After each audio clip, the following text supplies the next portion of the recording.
Class 10th की math जो है बहुत सारे बच्चों को डिफिकल्ट लगती है। आज हम डिस्कस करने वाले हैं कैसे कुछ बच्चे 80 आउट ऑफ 80 ले आते हैं अपने पूरे जो थ्योरी का जो उसका पेपर होता है।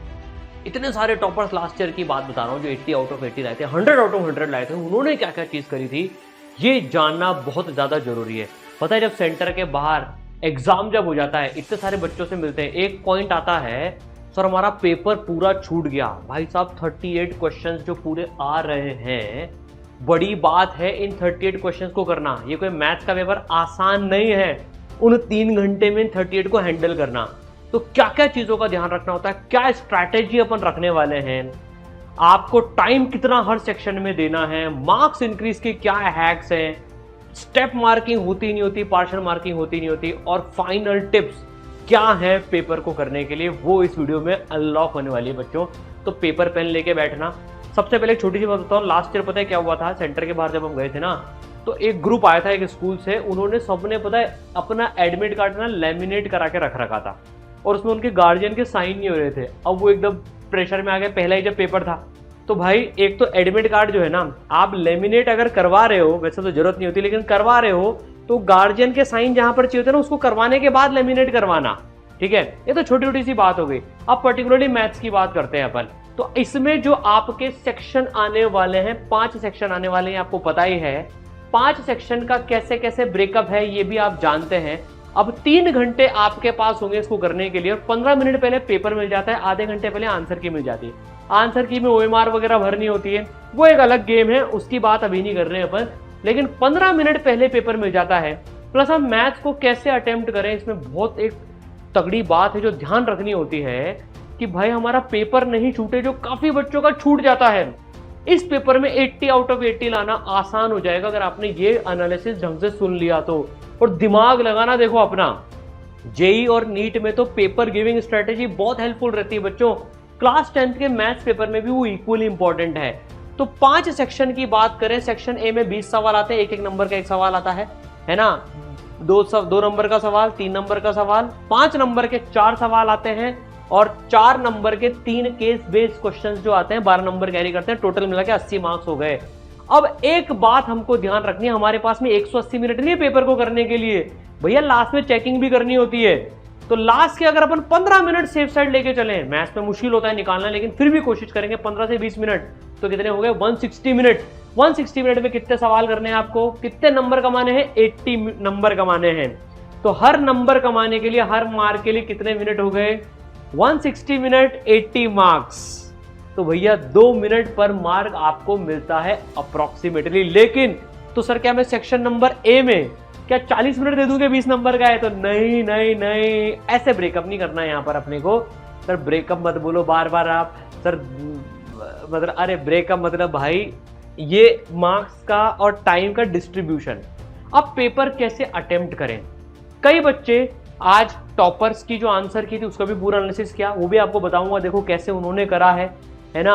भाई आप section A B C D E ऐसे भी कर सकते हैं, लेकिन काफी सारे बच्चे जिनका पेपर छूट जाता है ना, वो इसलिए छूट जाता है क्योंकि वो सेक्शन ए में काफी टाइम दे देते हैं, शुरुआत में आराम आराम से करते हैं, जब तक वो सेक्शन डी पर पहुंचते हैं, जब 5 नंबर का सवाल लिखना होता है तो उनके पास टाइम कम पड़ जाता है। तो सबसे पहले अप्रोक्स टाइम की बात कर लेते हैं, फिर ऑर्डर की बात करेंगे, आप किस ऑर्डर में आपको अटेम्प्ट करना चाहिए, ये हर बच्चे के लिए अलग अलग होता है। लेकिन अगर अपन टाइम की बात करें तो भाई सेक्शन ए में जो 20 नंबर का आता है उसमें आप 20 मिनट से ज्यादा मत देना। ठीक है, उसमें सोचने में बच्चे ज्यादा टाइम लगाते हैं, सही है कि नहीं है, सही है कि नहीं। इसमें कैसे 20 मिनट में 20 नंबर कमाओगे वो बाद में बताऊंगा आपको, पर 20 मिनट से ज्यादा आप इसमें समय मत लगाना। सेक्शन बी में जिसमें 5 सवाल आ रहे हैं 2 नंबर के, इसमें थोड़ा सा टाइम लग जाता है, इसलिए मैंने इसमें पर मिनट पर क्वेश्चन 2 मिनट 4 मिनट कितने देने हैं सर, भाई देखो 10 मार्क्स कमाने हैं आपको, 25 मिनट में ये 5 सवाल हो जाने चाहिए, मैक्सिमम है ये, उससे ज्यादा समय आपको नहीं लगाना है। सेक्शन बी में 5 सवाल, हर एक सवाल आप 5 मिनट ले लो उसमें, वैसे तो 4 मिनट लगने चाहिए क्योंकि 2 नंबर का सवाल है, लेकिन आप 5 मिनट ले लो, 25 मिनट में इसको समेटना ही है कैसे भी करके। जो सेक्शन सी आता है जिसमें 3 नंबर के सवाल आते हैं, 6 सवाल आ रहे हैं, इसमें आप 35 मिनट्स ले लो। इसमें थोड़ा ज़्यादा लिखना पड़ता है, 6 मिनट लगभग एक सवाल को अपन इसमें मान के चलते हैं। लग रहा है डायग्राम भी बनाने होते हैं, क्वेश्चन भी पढ़ना होता है भैया, सॉल्व भी करना होता है। कोई ऐसा तो नहीं है वहाँ कोई AI टूल है जिसमें डालो और जो है सॉल्व होकर अपने आप आंसर आ जाएगा, खुद ही सॉल्व करना पड़ता है। तो ये टाइम थोड़ा सा खाता है। 36-35 मिनट इसके लिए आप रिजर्व रखें। 4 जो सवाल आते हैं 5 नंबर के लिए, ये 50 मिनट लेके जाते हैं। हम इसको 40 मिनट में सोचते हैं लेकिन ये 50 मिनट ले ही जाते हैं जनरली। और जो सेक्शन ई आता है केस बेस्ड, उसमें आप 30 मिनट रखें। इसमें पढ़ने होते हैं सवाल, लंबे लंबे सवाल होते हैं, तो 30 मिनट। तो आप इसमें देखेंगे अगर आप इनका सम करेंगे तो टोटल मिला के 160 मिनट में अपन को पेपर करना है। लास्ट के 20 मिनट चेक करने के लिए अपने को बचा के रखने हैं। 20 नहीं भी बचे तो 15 मिनट तो रखने हैं जहां अपने को पेपर की चेकिंग करनी है। अब हम किस ऑर्डर में अटेम्प्ट करें? देखो, अगर आप शुरू में सेक्शन 1, वैसे तो आपकी अगर प्रैक्टिस है और आप पेपर 3 घंटे में समेट पा रहे हो तो जो आपका ऑर्डर है वो रख लेना। लेकिन बच्चों में एक बात रिकमेंड करूंगा कि अपन को जो सेक्शन वाइज, अगर आपका पेपर छूट रहा है, आप इसमें ज्यादा टाइम दे रहे हो, तो आप सेक्शन डी से शुरुआत करें। सेक्शन डी आप सबसे पहले अटेम्प्ट कर लें। सेक्शन डी 5-5 नंबर के जो 4 सवाल हैं वो आप कर लें। उसमें 50 मिनट आपका ब्रेन उस टाइम फ्रेश है, आपके पास एनर्जी भी सबसे ज्यादा है। देखो, एक बात ध्यान रखना, आप 10 बजे पेपर सेंटर में बैठ जाते हो, 10:30 से पेपर चालू होता है, 1:30 बजे आप छूटते हो। आप घर से भी निकलते हो 9 बजे, तो 9 बजे से लेकर पूरा 1:30 बजे तक 4.5 घंटे भाई साहब बड़ी बात होती है। उतना मेंटल काम करना उसमें, है ना, मेंटल प्रेशर में और दिमाग लगाना मुश्किल काम होता है। तो भाई 10:30 बजे जब आपका दिमाग सबसे ज्यादा फ्रेश है, आप सेक्शन डी उठा लो, ताकि आप जो है मैक्सिमम नंबर का जो एक सवाल है उसमें ज्यादा टाइम, और आप फास्ट भी लिखोगे उसमें, क्योंकि तब हाथ नहीं दुखे होते तब तक। ठीक है, उसके बाद में आप सेक्शन ई उठा सकते हो, क्योंकि इसमें 4 नंबर का एक सवाल होता है। सर आपने सबसे पहले ये क्यों नहीं उठवाया? केस बेस इसलिए मैं सबसे पहले नहीं उठवाया बच्चों, क्योंकि यार उसमें है ना, पता है, क्वेश्चन लंबा आता है, पढ़ना पड़ता है, कई बार कंफ्यूज हो जाते हैं, टफ सवाल आने की गुंजाइश रहती है उसमें। ठीक है, तो सेकंड नंबर का सेक्शन ई उठा लो, फिर आप सेक्शन नंबर सी उठा सकते हो, फिर सेक्शन बी उठा सकते हो, और लास्ट में सेक्शन ए उठा सकते हो आप। देखो, सेक्शन ए में इजी मार्क्स कमाने होते हैं। आपको मेक श्योर करना होगा कि आप सेक्शन ए तक पहुंच रहे हो। कई बच्चे 20 नंबर पहले कमा लेते हैं। भाई अगर आप 20 मिनट में सेक्शन ए कर पा रहे हो तो आप 1 2 3 4 5 ऐसे भी रख सकते हो, सिंपल ऑर्डर में 1 2 3 4 5 भी रख सकते हो। बस आपका इसमें पेपर नहीं छूटना चाहिए। या तो आप रिवर्स ऑर्डर रख लो या आप ऐसे ऑर्डर रख लो, पर 20 मिनट से ज्यादा किसी भी हालत में इसमें नहीं देना है।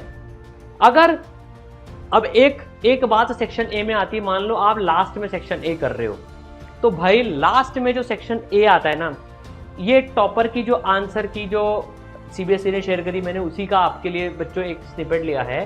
देखो, अब इसमें ऑब्जेक्टिव आते हैं, तो अगर आपके पास में टाइम कम बचे ना लास्ट में, तो आप सिर्फ ऑप्शन का नंबर लिख देना, ए डी डी सी ए, पूरा मत लिखना। उसमें जो क्वेश्चन पेपर में जो उस ऑप्शन में एक्चुअली में लिखा हुआ है वो पूरा मत लिखना। अगर टाइम कम बचे तो 1 नंबर आपको ए लिखने पर भी मिल जाएगा। ये ऑब्जेक्टिव की खासियत है। आपके पास में टाइम ज्यादा हो, आपने जल्दी पेपर कर लिया, लास्ट में आपके पास टाइम बच गया, तो भाई आप उसके ऑप्शन भी पूरे लिख दो।